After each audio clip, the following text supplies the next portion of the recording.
Германия туралы 10 дерек. Германия ресми түрде Германия Федеративтік Республикасы, орталық Еуропаның батыс аймағындағы мемлекет.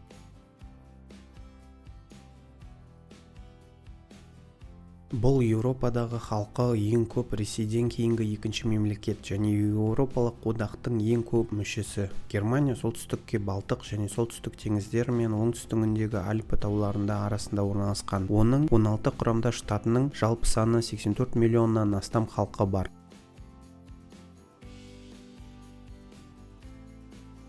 Жалпы ауданы 352.600 км², 138.100 шаршы миль құрайды және солтүстігіндегі Даниямен, шығысында Польшамен және Чехиямен, оңтүстігінде Австриямен және Швейцариямен және батысында Франциямен, Люксембург, Бельгия және Нидерландтармен шектеседі.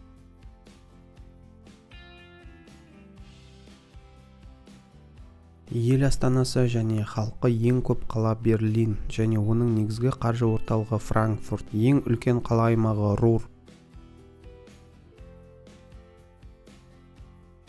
Қазіргі Германия жеріне қоныстану төменгі палеолитте басталды. Оны неолиттен бастап әртүрлі тайпалар, ең алдымен кельттер мекендеген. Қазіргі Германияның солтүстік бөліктерін классикалық ежелгі дәуірден бері әртүрлі герман тайпалары мекендеген. Германия деп аталатын аймақ біздің эрамызға дейінгі 100 жылға дейін құжатталған. 962 жылы Германия корольдігі қасиетті Рим империясының негізгі бөлігін құрады. 16 ғасырда Германияның солтүстік аймақтары протестанттық реформаның орталығына айналды. Наполеон соғыстарынан кейін және 1806 жылы қасиетті Рим империясы ыдырағаннан кейін 1815 жылы Германия конфедерациясы құрылды.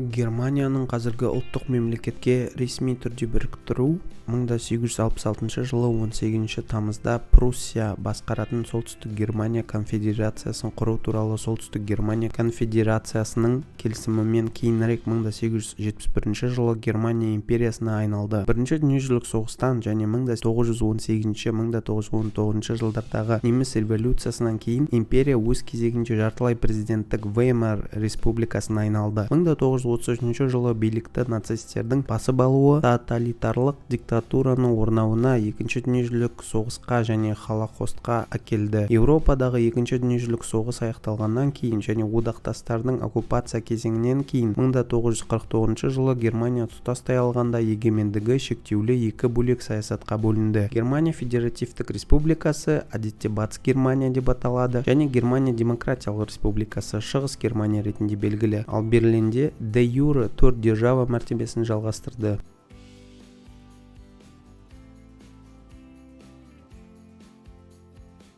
Германия Федеративтік Республикасы Еуропалық экономикалық қоғамдастықтың және Еуропалық одақтың негізін қалаушы мүшесі болса, Германия Демократиялық Республикасы коммунистік шығыс блогының мемлекеті және Варшава келісімінің мүшесі болды. Шығыс Германиядағы коммунистік үкімет құлағаннан кейін Германияның бірігуі бұрынғы Шығыс Германия мемлекеттерінің 1990 жылы 3 қазанда Германия Федеративтік Республикасы қосылуын көрсетті. Ол ЮНЕСКО-ның бүкіл әлемдік мұра нысандарының саны бойынша 3-ші орында.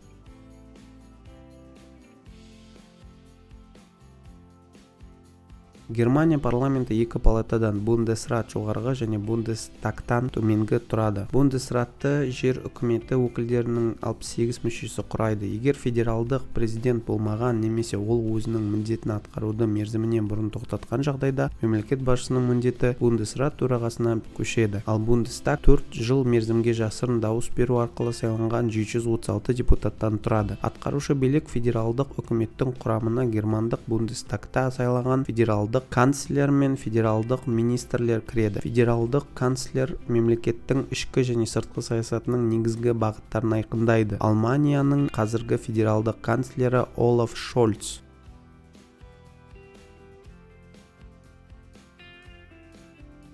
Германияда 14 ұлттық парк, 19 биосфералық қорық, 95 табиғат паркі және көптеген басқа қорғалатын табиғи аумақтар мен табиғат ескерткіштері бар.